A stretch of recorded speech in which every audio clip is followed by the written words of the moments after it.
Everyone, जय हिंद। कैसे हैं आप सब लोग? तो उम्मीद है आप लोगों ने अपना पेपर दे दिया होगा और आज की वीडियो है आपके डिफरेंस बिटवीन आरएमएस आरआईएमसी यानी राष्ट्रीय मिलिट्री स्कूल एंड राष्ट्रीय इंडियन मिलिट्री कॉलेज के बीच में क्या क्या डिफरेंसेस हैं, कौन ज्यादा अच्छा है, कौन स्टडीज में एकेडमिक लेवल में बहुत अच्छा है, कौन स्पोर्ट्स लेवल में बहुत अच्छा है, फीस, उसके रिगार्डिंग फीस क्या होगी, ये सारी चीजें आपको आज इसमें देखने को मिलेंगी। यहाँ पे आज थोड़ा सा डिफरेंशिएट किया जाएगा ताकि अब जो पेपर होने वाला है 1 जून को, है ना, आरआईएमसी का पेपर है, आरएमएस का ऑलरेडी हो चुका है, आरआईएमसी का पेपर होना है, तो लोगों को पता रहे क्या क्या सिनेरियो है आरआईएमसी में। चलिए, तो आरएमएस और आरआईएमसी में डिफरेंशिएट करते हैं फटाफट, है ना। चलो करते हैं शुरू।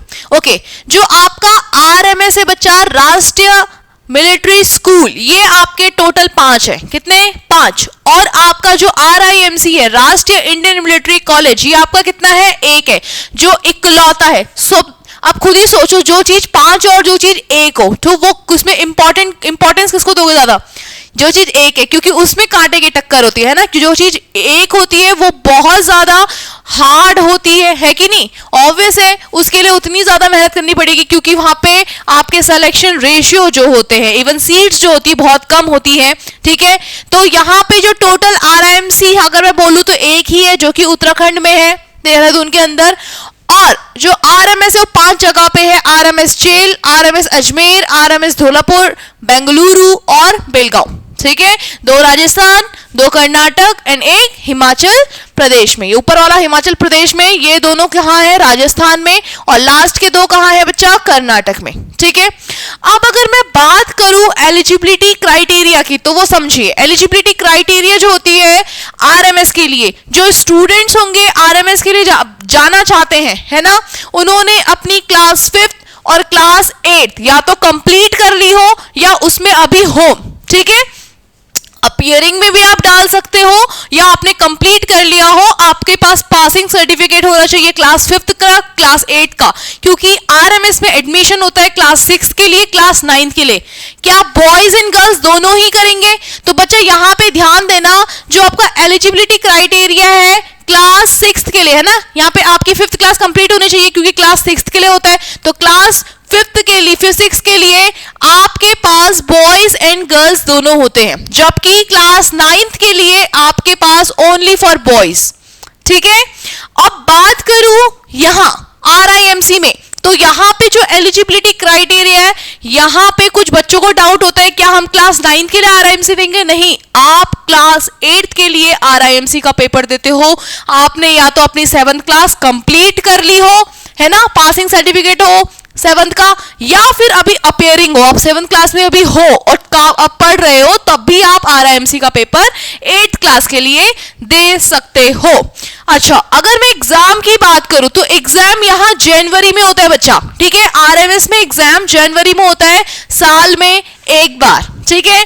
लेकिन आरआईएमसी में खेल अलग है, यहाँ पे साल में 2 बार, है ना, साल में 2 बार एग्जाम होता है, 1 जून में होगा और 1 जनवरी में होता है, ठीक है। यहाँ पे बोर्ड जो होता है, यहाँ पे आपका 10th एंड 12th का जो बोर्ड होता है वो साल में 2 बार होता है, इसीलिए इसको लिम्का बुक ऑफ रिकॉर्ड में नाम दर्ज करा रखा है इसने, ठीक है। अब आपका जो एग्जाम होता है आरएमएस का, इस बात को ध्यान दें, जो आपका आरएमएस का एग्जाम होता है वो 6th क्लास के लिए इंग्लिश प्लस जो उन्होंने लैंग्वेज चुनी होगी, कोई भी 13 लैंग्वेज जो गिवन होती है उनमें से उस वाली लैंग्वेज में आता है। मतलब अगर किसी ने हिंदी चुना होगा तो इंग्लिश प्लस हिंदी में उनके पेपर आते हैं, इंग्लिश का पेपर उनका उस लैंग्वेज में आता है जो आपने चुना है, लेकिन अदर बाकी 3 पेपर जो 6th क्लास के लिए होते हैं वो आपके इंग्लिश प्लस उस लैंग्वेज में आता है जिस लैंग्वेज को आपने चुना होगा, ठीक है। तो यहाँ पे लैंग्वेज बाइलिंगुअल होती है, बट फॉर क्लास 9th के लिए आपकी जो लैंग्वेज होती है बच्चा वो इंग्लिश ही होती है। तो ये याद रखें, ठीक है, तो ये याद रखें कि आपका जो मैंने आरएमएस में सैनिक का सैनिक का बता दिया। आरएमएस में ऐसी कोई एलिजिबिलिटी है, 6th क्लास में बाइलिंगुअल लैंग्वेज में आता है, हिंदी इंग्लिश, ठीक है। इंग्लिश आपका इंग्लिश में आएगा, लेकिन ये हिंदी इंग्लिश में आता है। बाकी आपका जो 9th क्लास का होता है वो बच्चा इंग्लिश मीडियम ही होता है ना, ये पूरा पेपर इंग्लिश मीडियम होता है, इसमें हिंदी का कोई भी क्राइटेरिया नहीं होता है एग्जाम जब आता है, ठीक है। लेकिन जब आप आरआईएमसी की बात करें तो ये पूरा पेपर इंग्लिश में आता है, ठीक है, इसमें कोई हिंदी वाला एग्जाम नहीं आता। इसमें जो आपका इंग्लिश और मैथ्स आता है वो डिस्क्रिप्टिव बेस पे आता है, और जीके आपका ऑब्जेक्टिव बेस पे आता है, मतलब ओएमआर शीट में गोले भरने होते हैं और डिस्क्रिप्टिव में होता है लिखना, ठीक है। जबकि आरएमएस का जो एग्जाम पैटर्न होता है वो सारा ओएमआर शीट वाला होता है, ठीक है, जिसमें गोले गोले भरने होते हैं, तो सारा ऑब्जेक्टिव बेस होता है, एमसीक्यू बेस होता है। Okay, next one. अब एज क्राइटेरिया, यहां पे कौन बच्चे भर सकते हैं और यहां पे कौन कर सकते हैं, तो देखो age criteria for class 6 is 10 to 12। आपके बच्चे का एज अगर 10 से 12 है, ये कब के लिए, 31 मार्च 2000, अभी आप 26 के लिए जब इसे भरोगे है ना, तो 31 मार्च 2026 तक आपके बच्चे की एज 10 से 12 साल होनी चाहिए फॉर क्लास 6, जो बच्चा क्लास 6 के लिए देगा। और क्लास 9 के लिए 13 to 15 सेम क्राइटेरिया, मार्च तक, इतने मार्च तक आपका बच्चा 13 से 15 के बीच में होना चाहिए, तो आप आरएमएस का फॉर्म फिल कर सकते हो। अगर मैं बात करूं आरआईएमसी का एज क्राइटेरिया, तो बच्चा 11.5 से 13 साल के बीच में। अब ये दोनों जो एज बोली है कब करना है, जब आपने पेपर दे दिया, पेपर में आप सिलेक्ट हो गए, सिलेक्शन लेने के बाद जब आपका एडमिशन प्रोसेस होता है ना, मेन मेरिट लिस्ट आ गई, एडमिशन प्रोसेस होता है, तो एडमिशन प्रोसेस में बच्चा आपकी एज इतनी होनी चाहिए है ना, जब आप एडमिशन लो तो एटलीस्ट बच्चे का एज इतना हो, ऐसा ना हो कि आपने इस एज में तो करा और लेकिन और जाते जाते वो 15 से एक साल बढ़ गया या 0.5 भी बढ़ गया तो सिलेक्शन रुक जाएगा। तो एडमिशन के टाइम एटलीस्ट बच्चे का एज इतना हो, तो इसे ध्यान दे पेरेंट्स, ठीक है। आफ्टर डेट आरएमएस फीस और आरआईएमसी फीस, जो बहुत सारे पेरेंट्स को डाउट रहता है भैया हमें फीस का कुछ बता दीजिए, है ना, तो बता देते हैं उन्हें फीस का। तो देखो आरएमएस में अलग अलग क्राइटेरिया होता है, रिजर्वेशन, क्योंकि इसमें कोई रिजर्वेशन नहीं होता है इसीलिए यहाँ रिजर्वेशन क्राइटेरिया नहीं है, यहाँ पे रिजर्वेशन होता है, ठीक है। जो ओआर है, अदर रैंक्स जो है ना, जो अदर रैंक्स है, हवलदार, ठीक है, सूबेदार, ये सूबेदार इसमें आ जाते हैं, है ना, हवलदार है, उससे नीचे वो सारे अप्रॉक्स उनकी जो फीस होती है वो 12,000 होती है, ठीक है, क्योंकि गवर्नमेंट कॉलेजेस हैं, गवर्नमेंट स्कूल्स हैं, तो यहाँ पे गवर्नमेंट के स्कूल्स की वजह से ये जो है सरकारी है, तो इनमें फीस कम है, 12,000 आपको अदर रैंक्स को देनी पड़ती है। जेसीयूज को आपको एटलीस्ट कितना परसेंट, एटलीस्ट 15,000 आपको जेसीयूज को देनी होती है, ऑफिसर्स को 25,000 देनी होती है, अप्रॉक्स बता रही हूं मैं इतना, और जो सिविलियंस होते हैं उसे 51,000 देनी होती है। अब ये फीस शायद आपके पूरे साल की है, ठीक है।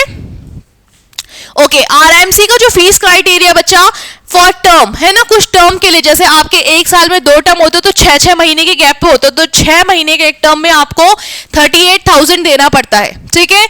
साल के लिए 77,000 देना पड़ता है, और सिक्योरिटी फीस ऐसी होती है जो 30,000 देनी पड़ती है, जब बच्चे का एडमिशन हो जाता है और वो कंप्लीट कर लेता है तो वापस ये रिफंड हो जाती है आपको। अच्छा, सबसे इंपॉर्टेंट बात तो ये है कि यहाँ पे तो आपको फीस देनी पड़ती है, यहाँ पे ज्यादातर क्राइटेरिया, क्योंकि ऐसा है कि आपको स्टेट वाइज सिलेक्शन होता है, स्टेट, और स्टेट के लिए सीट कितनी होती है, एक, कुछ स्टेट्स में 2 भी हैं, ठीक है, जैसे यूपी में 3 है, ठीक है, यूपी बड़ा है, पॉपुलेशन ज्यादा है, तो वहां 3 बच्चों का सिलेक्शन होगा एक स्टेट से, है ना, तो साल में 2 बार होता है, तो 25 एक 6 मंथ के गैप में 25 जब पेपर होता है तो 6 मंथ के लिए 25 बच्चे चुने जाते हैं, और नेक्स्ट जो 6 मंथ का पेपर होगा उसके लिए 25, तो टोटल एक साल में 50 बच्चे सेलेक्ट होते हैं आरआईएमसी में, ठीक है, और हर साल पेपर होता है। तो सबसे इंपॉर्टेंट बात क्या होती है इन दोनों में, यहां पे सबसे इंपॉर्टेंट चीज एक और है बच्चा, जब भी आप क्लास 11th में जाओगे, यहां पे भी 11-12 जब करोगे, दोनों में साइंस ही स्ट्रीम है, इसके अलावा कोई और स्ट्रीम आप नहीं ले सकते, साइंस स्ट्रीम, ठीक है। अगर मैं बोलूं कि आपको अगर एनडीए में जाना है तो यहाँ पे रास्ता, यहाँ कितने कदम आपको स्टेप्स चलने पड़ेंगे और यहाँ के लिए आपको कितने स्टेप्स चलने पड़ेंगे, अगर मैं बोलूं आरआईएमसी तो यहाँ पे सिर्फ आपको एक स्टेप चलना है और आप जाके सीधा एनडीए में 99.9% चांसेस है कि आपका एनडीए में सिलेक्शन हो जाता है। आरएमएस से जो बच्चा पढ़ के जाएगा आफ्टर 12th एनडीए देगा, उसको 5 स्टेप चलने होते हैं, तब जाके उसका एनडीए में सिलेक्शन होता है। मतलब यहाँ पे थोड़ा सा आपको थोड़ा सा एक्स्ट्रा स्ट्रगल करना पड़ता है as compare to this one, ठीक है। ऐसा नहीं है यहाँ एक्टिविटी कम कराई जाती है या यहाँ कम कराई जाती है, दोनों जगह आपको स्पोर्टिंग एक्टिविटी सारी होती है, ठीक है। यहाँ पे आपको स्पोर्ट्स ऐसे है कि आप ऐसा नहीं नेशनल लेवल पे, नेशनल के साथ साथ इंटरनेशनल लेवल पे भी खेलने का मौका आपको मिल सकता है। अगर तो यहाँ पे इस टाइप की एक्टिविटीज होती है, ठीक है, एक्सटेम्पोर होते हैं, तो बच्चे का ओवरऑल पर्सनैलिटी डेवलपमेंट ग्रूम होता है। ज्यादातर पेरेंट्स चाहते हैं कि उनका बच्चे एक डिसिप्लिन मोड पे जाए, ठीक है, जो फोन की आदत होती है बच्चे को वो छूटे। तो ये ऐसे स्कूल्स है जो रेसिडेंशियल है ना, आप अगर एक बार भेज दो तो आपका बच्चा वहीं रहेगा। अगर यहाँ बच्चा 8th क्लास में जा रहा है तो 12th तक वहीं रहेगा, और यहाँ बच्चा अगर 6th में जा रहा है या 10th में 9th के लिए जा रहा है तो बच्चा रेजिडेंशियल रहता है, वहीं रहता है, खाना पीना सब, सोना पीना सब वहीं होता है, एक बारी में आपको सारा सामान वगैरह सब भिजवाना होता है वहाँ, ठीक है। तो बहुत अच्छी अपॉर्चुनिटी होती है, बच्चा यहाँ अपने ऑफिसर्स, अपने सामने टीचर्स जो होते हैं एज अ ऑफिसर्स, वो उनको पढ़ाते हैं, है ना, उनको देख देख के एक उसके अंदर भी एक चाह होती है कि हम भी सेना में जाएंगे, ठीक है। तो यहाँ पे इतना रगड़ते हैं बच्चों को, पढ़ने के लिए भी, एकेडमिक लेवल में भी और खेलने के लेवल में भी, है ना। तो कहते हैं ना, आर्मी में कहते हैं जितना रगड़ा उतना तगड़ा, है ना। तो यहाँ पे भी उतना ही रगड़ा जाता है, बिल्कुल एकदम बिल्कुल घसीटा मार रगड़ा होता है। तो कुछ बच्चे ऐसे होते हैं जो जैसे आरएमएस में 6th में एडमिशन होता है तो बच्चे गए, उसके बाद उनको ना थोड़ा सा पसंद नहीं आया, क्योंकि ऑब्वियस है तुम्हारी एक लाइफ होती है जिसमें तुम मम्मी तुम्हें बोल बोल के उठा रही है, और वहां अगर एक बारी में आवाज में नहीं उठे तो तुम्हें क्या बोलते डंडा पड़ सकता है ना। तो टीचर्स वहां पे एक बार अनाउंसमेंट हो, आपको तुरंत क्विक करना होता है, अपने काम सारे खुद ही करने होते हैं ना, वहां पे कोई नहीं आएगा ये खा ले बेटा, खा ले, है ना।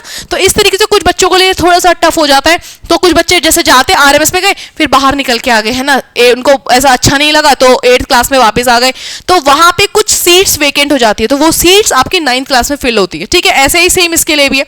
आरएमएस में एक और चीज है, आप 11th में भी एडमिशन ले सकते हैं, ये बात मैंने ऑलरेडी एक वीडियो में बता रखी है, ठीक है। किस तरीके से ले सकते हैं आप पहले उस वीडियो को देख सकते हैं। 11th में एडमिशन होता है क्योंकि कुछ बच्चे 10th के बाद छोड़ देते हैं क्योंकि उनको साइंस स्ट्रीम पसंद नहीं आती, तो क्या पता छोड़ दे, तो एटलीस्ट 2-3 सीट वेकेंट होती है, बहुत ज्यादा नहीं होती है। तो हर साल उसका जो नोटिफिकेशन है वो कौन सी क्लास में आता है, 6th क्लास बोल रही हूँ, वो नोटिफिकेशन आपके मंथ जून में आता है, जून में वो नोटिफिकेशन आता है। तो पेरेंट्स देख लेते हैं जिन बच्चों को अपना बच्चे को आरएमएस में डालना है वो जून का एक बार नोटिफिकेशन चेक कर ले, है ना, वो जून में वो नोटिफिकेशन आता है ताकि आप बच्चे को 11th में डाल सके। और 11th में एडमिशन मेरिट बेस पे होता है, जो आपके 10th में मार्क्स आए उस बेसिस पे आपका वो होगा, क्या होगा, मेरिट बनेगी, देन इंटरव्यू होगा। यहाँ पे दोनों उसमें इंटरव्यू होता है, पेपर होता ही, एग्जाम होते ही आपका इंटरव्यू होता है। तो मतलब एक तरीके से मैं ये कहूंगी बहुत अच्छी अपॉर्चुनिटी होती है बच्चों के लिए कि वो सेना में जाए, ठीक है, और अपनी पूरी ओवरऑल, और जरूरी नहीं है आपको सेना में ही जाना। देखो आरएमएस जो ऐसा होता है, आरएमएस में आपको कंपलसरी नहीं होता है कि आप 11th 12th के बाद एनडीए का एग्जाम भरे, लेकिन आरआईएमसी इकलौता ऐसा स्कूल है जो आपको आफ्टर 12th एनडीए प्रैक्टिस दोनों में होती है ना, एनडीए का यहाँ भी पढ़ाया जाता है, यहाँ भी पढ़ाया जाता है, लेकिन यहाँ पे कंपलसरी, आपके पास जितने आपके एज के हिसाब से जितनी अटेम्प्ट आपके पास है आपको एनडीए का पेपर देना कंपलसरी होता है। यहाँ कंपलसरी नहीं होता है। कुछ बच्चे होते हैं जिनको एनडीए में नहीं जाना बट उन्हें पेपर देना है, ठीक है, एसएसबी देनी है और मेन मेरिट लिस्ट में आते हैं, उसके बाद कुछ का मन होता है हमें नहीं जाना, है ना, तो वो छोड़ सकते हैं, लेकिन पेपर देना कंपलसरी होता है, जाना जरूरी नहीं है एनडीए में, ठीक है। यहाँ पे आपकी इच्छा है ना, आपके पेरेंट्स को अगर आपका मन है, आपको लगता है आपका बच्चे को जाना चाहिए तो वो पेपर दे, अच्छे से पढ़े, है ना, ये सारी चीजें करनी पड़ती है और टीचर्स का गाइडेंस पूरा मिलता है, ठीक है। एक टीम वर्क की तरह बच्चा सीखता है किस तरह टीम वर्क करना है, ठीक है। तो ओवरऑल पूरा पर्सनालिटी ग्रूम होता है बच्चे का, जो एक पेरेंट को चाहिए होता है कि उसका बच्चा बने, ताकि जरूरी नहीं है एनडीए के लिए बोलूं, मैं डिफेंस के लिए ही बोलूं कि मतलब आगे लाइफ में कोई भी चॉइस ले, अपनी लाइफ के लिए कोई भी करियर चॉइस ले, एटलीस्ट उस पर वो इतना कैपेबल बन जाए कि अपने करियर चॉइसेस को समझ सके और बता सके पेरेंट्स को कि उसे किस फील्ड में किस डायरेक्शन में मूव करना है। सो मिलते हैं आपको नेक्स्ट वीडियो में, तब तक के लिए जय हिंद एवरीवन।